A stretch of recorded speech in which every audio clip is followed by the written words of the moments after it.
En el mundo de las artes marciales mixtas, la confianza es clave, pero cuando esa confianza se transforma en arrogancia, el precio puede ser devastador. Hoy en Fightología te mostraremos cómo la arrogancia y el exceso de confianza traicionaron a varios peleadores que subestimaron a su rival y terminaron brutalmente noqueados y humillados. Está en el octágono. Número 1. Anderson Silva. Durante años, Anderson Silva fue el rey absoluto del peso medio. No solo ganaba, dominaba. Su estilo fluido, su precisión y su calma dentro del caos lo convirtieron en una leyenda viva del UFC. Desde que llegó a la organización en 2006, Silva parecía intocable. En su debut, noqueó brutalmente a Chris Leben en solo 49 segundos. Luego le arrebató el título a Rich Franklin con una clase magistral de striking y desde ahí nadie pudo detenerlo. Venció a nombres como Dan Henderson, campeón de 2 divisiones en Pride, Vitor Belfort, con una patada frontal que se volvió icónica. Chael Sonnen, quien lo dominó durante 4 rounds y medio hasta que Silva lo sometió en una de las remontadas. Y Forrest Griffin, a quien literalmente humilló esquivando golpes con una facilidad insultante antes de noquearlo caminando hacia atrás. Su récord, 16 victorias consecutivas en UFC, el más largo en la historia de la organización, y casi 7 años como campeón del peso medio. Pero esa racha también alimentó algo más, una confianza desmedida. Silva empezó a jugar con sus rivales, bajaba las manos, hacía gestos, se reía dentro del octágono y aunque muchos lo aplaudían, otros veían en eso una arrogancia peligrosa. Y así llegamos al 6 de julio del 2013, en el evento UFC 162 en Las Vegas. Su rival, Chris Weidman, un joven e invicto peleador con récord de 9 victorias y 0 derrotas, con una base sólida en lucha, un jiu-jitsu peligroso y una confianza silenciosa. Muchos lo veían como un simple obstáculo más para el campeón. Pero Weidman no se dejó intimidar. Silva, como tantas veces, comenzó a burlarse en pleno combate. Bajó las manos, fingió estar mareado, sonrió, lo provocó, hasta que Weidman conectó un gancho de izquierda, seguido de un brutal derechazo en el ground and pound. Lo dejó completamente noqueado. Silva cayó y con él cayó toda la ilusión de invencibilidad. El público en Las Vegas quedó en shock absoluto. El hombre que parecía invulnerable, que bailaba con la muerte dentro del octágono, había sido noqueado por su propio ego. Aunque en un principio Anderson Silva no admitiría su error y se limitó a elogiar a su rival, diciendo que simplemente fue mejor que él, en una entrevista posterior reconoció lo que todos habían visto. Jugué demasiado con Chris. Pensé que tenía el control y en el momento en que bajé la guardia, él me conectó. Fue una lección para todos. En la MMA el respeto no es opcional, porque el mínimo error, la mínima burla, puede costarte todo. Número 2. Michael Venom Page, también conocido como MVP, no es un peleador cualquiera, es un showman. Un artista del octágono con un estilo único, mezcla de karate, taekwondo y striking poco convencional. Page se hizo famoso por su manera extravagante de pelear. Manos abajo, movimientos exagerados, bailes y burlas constantes a sus oponentes. Desde su debut profesional, acumuló victoria tras victoria con una facilidad que parecía insultante. Knockouts espectaculares, celebraciones llamativas. Uno de sus momentos más recordados fue cuando noqueó brutalmente a Evangelista Cyborg Santos en junio del 2016, fracturándole el cráneo con una rodilla voladora Luego celebró lanzando una pokebola sobre su rival caído, simulando haberlo capturado como en el videojuego Pokémon.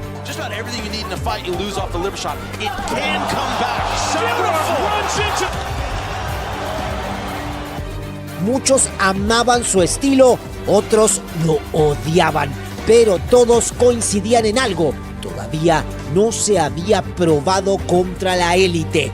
Y entonces apareció Douglas Lima, un veterano sereno, técnico, múltiple campeón de Bellator, respetado por su poder de nocaut y su defensa precisa. El combate se pactó como parte de las semifinales del Grand Prix de peso welter de Bellator en mayo del 2019 durante el evento Bellator 221. MVP llegaba invicto con una base de fanáticos entusiasta y un ego en lo más alto. Y en la previa, como siempre, hizo su show. Declaraciones confiadas, gestos burlones y una clara falta de respeto hacia Lima. Pero dentro del octágono la historia fue muy diferente. En el primer asalto, Page se mostró confiado como siempre. Manos abajo, bailando, provocando. Lima se mantuvo frío y calculador. En el segundo round, MVP logró conectar un buen golpe y presionó, pero en un descuido Lima lo derribó con una potente low kick.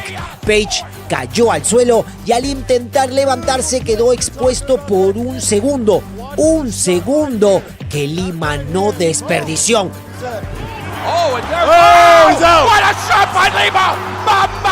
¡Boom! Una derecha limpia al rostro. MVP cayó como un árbol, completamente noqueado. Fue uno de los momentos más impactantes en la historia de Bellator. La arrogancia de Page enterrada en un instante. Número 3. Jake Congo. Roy Nelson, mejor conocido como Big Country, parecía más listo para un concurso de comer costillas que para una pelea de alto nivel en la UFC. Con su enorme barriga, barba de leñador y pinta de tipo que se quedó dormido viendo tele con una cerveza en la mano, era fácil subestimarlo. Pero detrás de ese aspecto de tío bonachón había un veterano con un poder de nocaut devastador y una de las mandíbulas más resistentes del UFC. Por otro lado, Jake Congo, un físico musculoso, técnica pulida y amplia experiencia en kickboxing, representaba el estereotipo del luchador profesional moderno. Llegó al combate en UFC 159, celebrado el 27 de abril de 2013, con una actitud confiada, rozando la arrogancia. En las entrevistas previas insinuó que Nelson no era un desafío real, dejando entrever que el físico de Roy lo ponía en desventaja.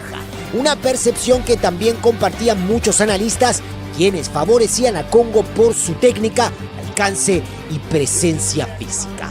Esa confianza excesiva quedó evidente desde el inicio.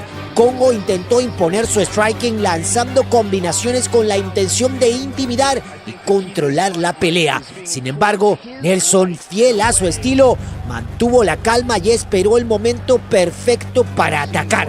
Cuando Congo se acercó un poco más de lo necesario, Nelson soltó un derechazo fulminante. El golpe conectó directamente en la mandíbula del francés, quien cayó al suelo de inmediato, completamente noqueado. El árbitro detuvo la pelea al instante y el público enloqueció ante el inesperado final.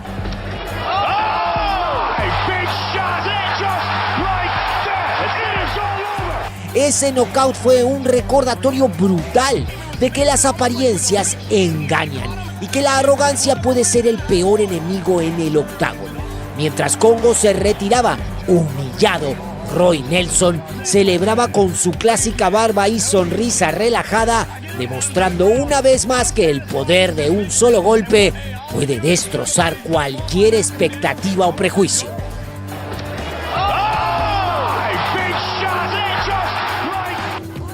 Número 4. Brock Lesnar.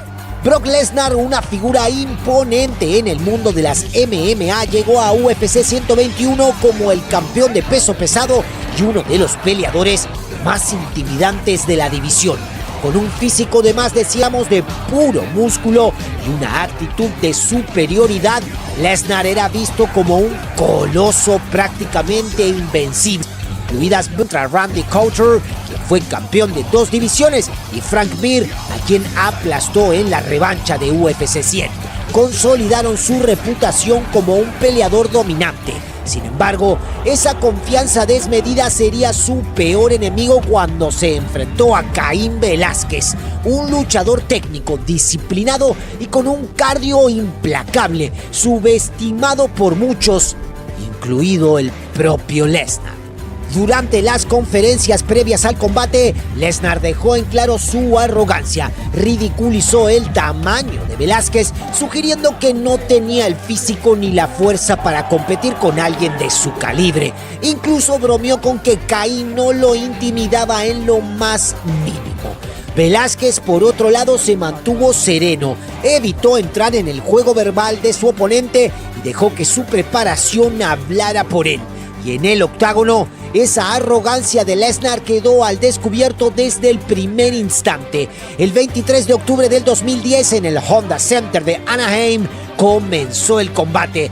Lesnar salió agresivo, intentando imponer su tamaño con un derribo temprano, pero Velázquez no solo defendió el intento, sino que revirtió la posición con rapidez, demostrando que su técnica y velocidad eran superiores. A partir de ese momento, la balanza se inclinó claramente a favor de Caín. Comenzó a conectar golpes precisos en el striking, abriendo una herida en el rostro de Lesnar y dejándolo tambaleándose. La falta de cardio del gigante, combinada con la presión constante del peleador mexicano-estadounidense, lo fue agotando con cada segundo. En una escena humillante, Lesnar comenzó a retroceder desordenadamente, casi corriendo por el octágono en un intento desesperado por evitar el castigo. Finalmente Velázquez lo derribó y desató un ground and pound brutal, obligando al árbitro a detener la pelea en el primer asalto. La imagen de Lesnar ensangrentado, jadeando por aire y completamente dominado, quedó grabada para siempre como un recordatorio de que la arrogancia no gana peleas y que incluso los más intimidantes pueden ser humillados cuando subestiman al oponente equivocado. Número 5. Ben Askren. Ben Askren llegó a UFC 239, celebrado el 6 de julio del 2019, con un récord invicto de 19 victorias y 0 derrotas y una confianza que rayaba la arrogancia. Conocido por su estilo de lucha basado en el grappling y por generar más atención fuera del octágono que dentro de él, Askren era un experto del trash talk y la provocación constante. Antes de enfrentarse a Jorge Masvidal, no perdió la oportunidad de menospreciar a su rival. Se burló de su experiencia, aseguró que lo dominaría sin esfuerzo y afirmó en entrevistas que Masvidal simplemente no estaba a su nivel. Estas declaraciones solo alimentaron aún más la tensión entre ambos. Jorge Masvidal, reconocido por su sangre fría y su mentalidad de guerrero callejero, no respondió con palabras vacías, pero dejó claro que tenía un plan para silenciar a Askren. En los días previos al combate, prometió que no solo ganaría, sino que lo haría de forma espectacular. Y cumplió su palabra de una manera que nadie vio venir. Cuando comenzó la pelea, Masvidal corrió directamente hacia Askren, anticipando su clásico intento de derribo. En el primer segundo, saltó con una rodilla voladora perfectamente sincronizada, conectando de lleno en la cabeza de su rival. El impacto fue tan brutal que Askren cayó inconsciente al instante. El árbitro detuvo la pelea a los 5 segundos, convirtiéndolo en el knockout más rápido en la historia de la UFC. Una ejecución precisa, calculada, que Masvidal había entrenado durante semanas con ese mismo escenario en mente. La victoria de Masvidal no solo quedó registrada en los libros de récords, fue también una humillación pública para Ben Askren, un peleador que habló más de la cuenta y fue destruido de forma fulminante, de siquiera de tener la oportunidad de poner las manos sobre su rival. Cuando se le preguntó más tarde sobre los golpes extra que conectó después del rodillazo, Jorge respondió con una frase que se volvió viral en todo el mundo. It was super necessary.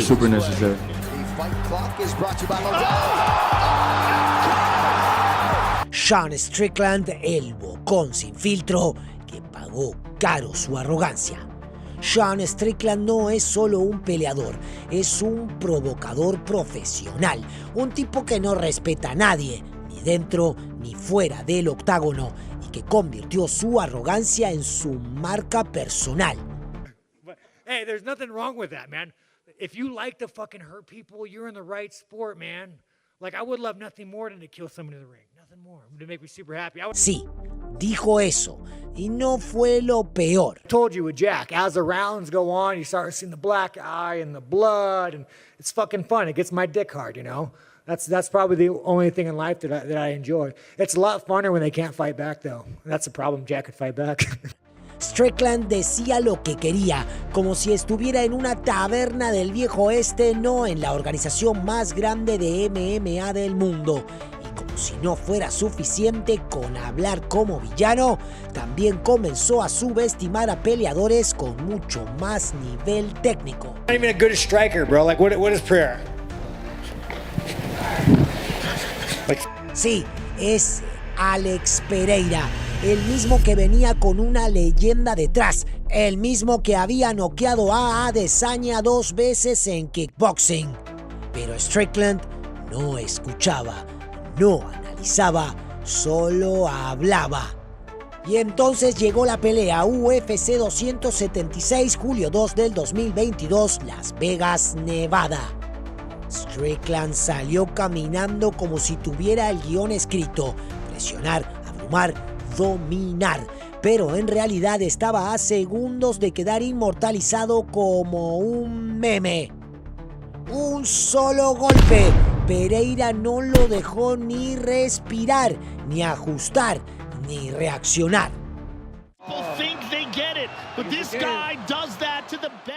Spring it to the left hook. Boom. That's nasty. I mean, that is the same hook he knocked out Adesanya with. Dude. Y así el tipo que se burlaba del striking técnico fue humillado por una obra de arte. And if I could go back and refight that guy, I wouldn't change a goddamn thing. Quizás esa noche Sean Strickland aprendió que la arrogancia no se entrena y que en la UFC hablar no te protege del knockout. Ronda Rousey, la reina que cayó y nunca volvió. Fue la campeona invencible, la reina absoluta de la UFC, hasta que su arrogancia la convirtió en el blanco perfecto y 2 mujeres la hicieron desaparecer del octágono para siempre. Esto no es solo la historia de una campeona, es una de las caídas más dolorosas en la historia de las MMA femeninas. La historia de cómo el ego, la fama y la soberbia transformaron a una reina en un fantasma que nunca volvió. En 2015, Ronda Rousey no solo era una campeona, era una fuerza de la naturaleza, una máquina de sumisiones, una figura mediática que acaparaba portadas, contratos de cine, entrevistas y millones de seguidores. Pero lo que empezó como admiración se convirtió en soberbia.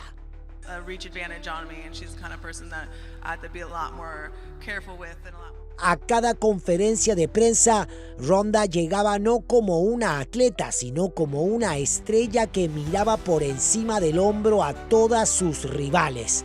Despreciaba a sus oponentes con palabras, gestos e incluso con el lenguaje corporal. Y lo peor es que el mundo entero parecía respaldarla. Hasta que llegó Holly Holm, una ex campeona mundial de boxeo con una trayectoria impecable, pero silenciosa, sin farándula, sin arrogancia, solo trabajo. El 15 de noviembre del 2015, en UFC 193, ante más de 56,000 espectadores en Melbourne, Ronda entró al octágono creyendo que sería otro paseo de gloria. Holm, en cambio, entró con un plan, con hielo en la mirada. Desde el primer segundo, Holm no solo frustró a Ronda, la ridiculizó con precisión quirúrgica. Donde Ronda lanzaba golpes torpes y desesperados, Holm respondía con contragolpes limpios. Donde Ronda intentaba el clinch, Holm escapaba con una patada o un giro.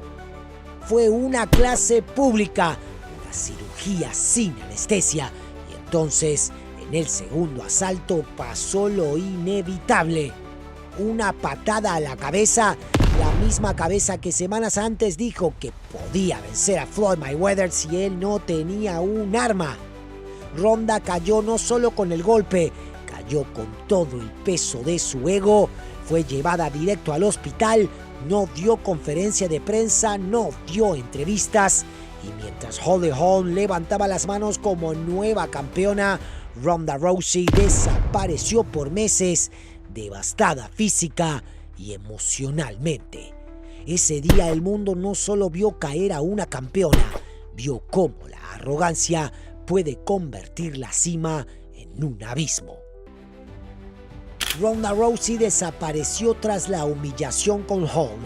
Se refugió del mundo sin entrevistas, sin redes, sin contacto visual con la realidad que había evitado durante años. Pero en diciembre del 2016, el monstruo decidió volver. Durante la preparación para el combate, Ronda no aceptó entrevistas, no participó en promoción, no habló ni siquiera en la conferencia previa. ¿Por qué? Porque su ego aún no entendía lo que había ocurrido. Ella no volvió para redimirse, volvió para vengarse. Pero lo que Ronda no esperaba era que enfrente no tendría a una peleadora común, tendría a Amanda Nunes, la leona. I know the girls can take my punches, I know that, and it happened tonight. Una campeona salvaje, precisa, técnica y hambrienta de respeto. Mientras Ronda evitaba los medios, Amanda hablaba con los puños, y cuando se cerró la jaula, el silencio de Ronda se convirtió en gritos del público. The champion in the black, the challenger in the blue. En los primeros segundos, Amanda Nunes salió como un huracán. Ni siquiera hubo intercambio. Fue una masacre unilateral. Menos de 50 segundos, eso fue todo lo que necesitó Amanda para demoler a la leyenda caída. Un jab, un cross, un gancho brutal. Y Ronda sin saber cómo responder. No hubo defensa, no hubo clinch, no hubo estrategia, solo hubo golpes y más golpes hasta que el árbitro, con piedad, detuvo la ejecución. Ese fue el fin. Ronda Rousey no volvió a pisar el octógono nunca más. Se fue sin despedida, sin disculpas, sin explicaciones. Y su arrogancia, la que la hizo famosa, también la hizo desaparecer. Conor McGregor. Estos son los momentos en que Conor McGregor fue humillado por ser demasiado arrogante. En un momento de su carrera, Conor McGregor fue un dios del octágono. Getting better here in this round, though. Oh, man. Until that. Oh, he's done. Over the top, looking to finish it here. Oh, he hurt him. Conversation, looking to finish the fight. That's it. 10 seconds. Oh, he's hurt. Could he finish? Hasta que su propia arrogancia lo hizo caer. El irlandés hablaba basura como nadie, pero al principio lo respaldaba con knockouts brutales, destruyendo a algunos de los mejores pesos pluma. Oh, my God. The first punch he threw slept him. And Aldo connected with a left right after as he was getting knocked out. And then hammered.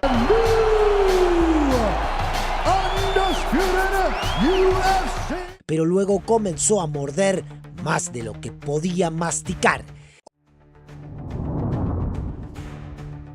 Después vendría la pelea más oscura y humillante de toda su carrera. Y todo comenzó con una frase que hoy retumba como una advertencia profética. Come here. Send me a message, like location. I'm gonna come. Wherever you want, doesn't matter. Ireland, New York, Brooklyn or Moscow, doesn't matter. Tell me, where? Envíame tu ubicación. Así arrancaba la guerra personal entre Conor McGregor y Khabib Nurmagomedov, que culminaría en una de las rivalidades más salvajes en la historia de la UFC. En ese momento McGregor ya era multimillonario, tenía negocios de whisky, trajes, gimnasios y había sido despojado del título de peso ligero por inactividad. Ese cinturón lo tomó Khabib, quien lo ganó con autoridad frente a Al Iaquinta en UFC 223. Pero días antes de ese evento, la locura estalló. Todo empezó cuando Khabib confrontó y abofeteó a Artem Lobov, uno de los amigos y compañeros más cercanos de McGregor, por haberle faltado el respeto. Lo que vino después parece sacado de una película de gángsters. Conor voló desde Dublín a Nueva York y con varios hombres irrumpió en el Barclays Center y lanzó una carretilla contra el autobús de peleadores donde viajaba Khabib. El resultado: varios lesionados, peleas canceladas y un Dana White completamente furioso. Pero la UFC no perdió la oportunidad. Usaron ese escándalo como carnada para promocionarlo como el evento más grande de la historia. UFC 229, McGregor versus Khabib. El ambiente era tóxico. Conor pasó de provocar a pisotear los límites del respeto. I don't Smash wanna me, talk. mate. I Smash me. don't wanna. I Yeah, don't wanna smash talk. me. I can You smash say you. send location. Here it is, right here in front of you. I'm right in front of you. Did you not see me outside the bus now? Did you not see me right in front of you outside the fucking bus? For war, this fool is saying it's gonna be a long night. Trust me, mate. I'm ready for a long night. You hold on to legs for dear life. That's how you fight. You talk chicken this, chicken that, you shit your jocks when shit came on top. But you actually fight like a little shitty jokes rat anyway. You dive for the legs and hold on to them for dear life. What kind of fighting is that? What kind of man, what kind of way of fighting is that? You're a phony, a fake, and I'm gonna expose you. You're a fake lying rat. A fake shut your mouth, mate. Pero Khabib no mordió el anzuelo, solo prometió castigo. I'm come here for smash this guy. Hey, Ah, I come here for legacy. You come for money. Smelly shy bag. You come for money. I come for legacy. I think I'm gonna make him tired, and after play with him, because when he tired, he always give up. He don't like. He talk before like direct in Twitter. You remember this when we talk? Y cuando llegó la noche, lo cumplió. Khabib humilló a McGregor desde el primer segundo, lo dominó en el piso, le habló mientras lo golpeaba y en el segundo asalto lo derribó con un derechazo que nadie vio venir. McGregor sobrevivía, pero Khabib no buscaba solo una victoria, quería dejarlo marcado.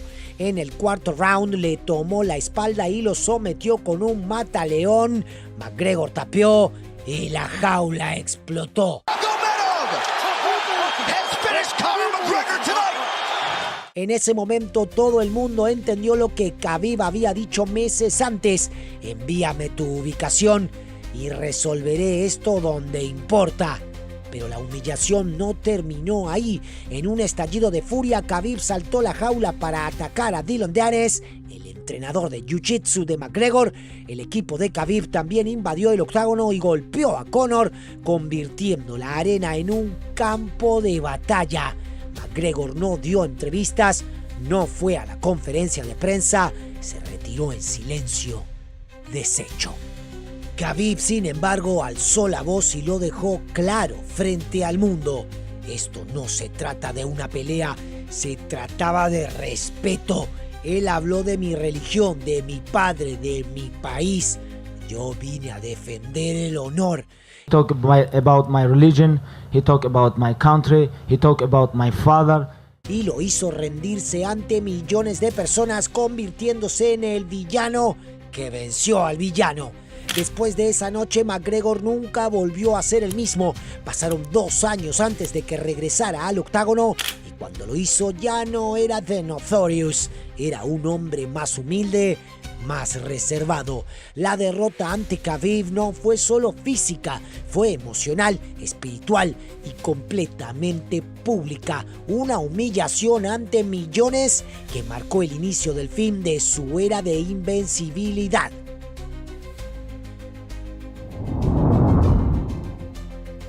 Conor McGregor, tras haber sido humillado por Khabib, volvió al octágono en el 2020 con una nueva imagen, más amable, más centrado. Ya no era el bocón desenfrenado que desafiaba al mundo, o al menos eso parecía. El 18 de enero de ese año venció a Donald Cowboy Cerrone en apenas 40 segundos con una lluvia de golpes que devolvieron la esperanza a sus fanáticos. Conor está de vuelta, gritaban, y con esa victoria parecía que el rey regresaba al trono. Pero el destino tenía otros planes. En enero del 2021, McGregor aceptó una revancha contra Dustin "The Diamond" Poirier, a quien ya había noqueado en el 2014 en solo un round. En su mente, esto era una formalidad. McGregor sonreía, mostraba respeto en las conferencias y hablaba de donar a la fundación de Poirier, pero Dustin no había olvidado nada. 7 años atrás, McGregor lo ridiculizó, lo insultó, lo hizo ver débil frente al mundo. Esta vez, The Diamond venía con fuego en el alma y dinamita en las piernas. El 23 de enero del 2021, UFC 257 fue testigo de una noche histórica.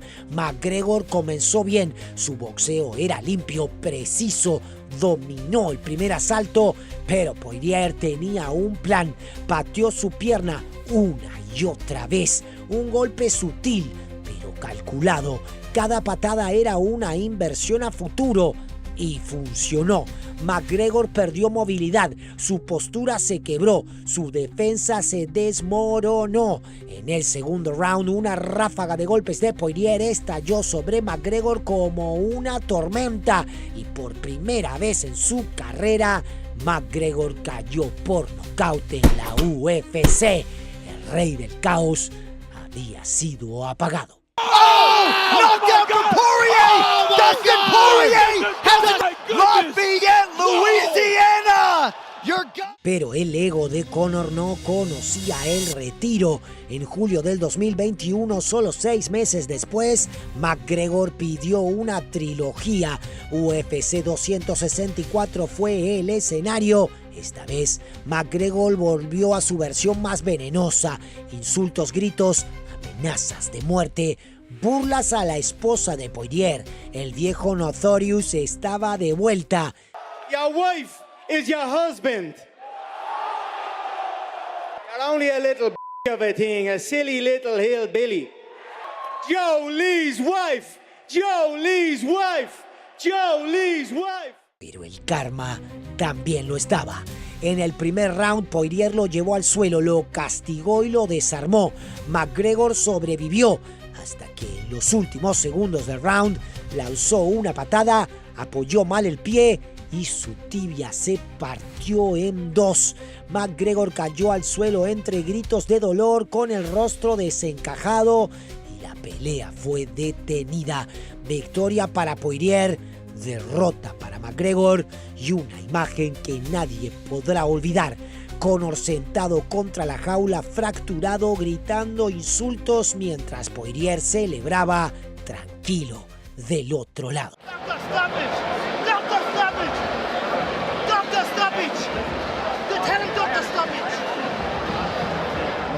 Conor McGregor no volvió a pelear desde entonces, su cuerpo roto, su reputación en duda y su legado tambaleando. Dustin Poirier, el hombre al que subestimó, le dio no solo una derrota, le dio una lección de humildad y 2 veces. Una cosa quedó clara, el Conor que hablaba y luego cumplía quedó en el pasado y el karma, ese juez silencioso, lo alcanzó con cada palabra que salió de su boca. Si te gustó este video donde estos peleadores arrogantes recibieron su merecido, suscríbete a Fightología y revisa nuestras listas de contenido donde tenemos historias de triunfo y fracaso de peleadores que te conmoverán, así como nuestros tops que te dejarán sin aliento. Man was a fanboy. He bought t-shirts of mine.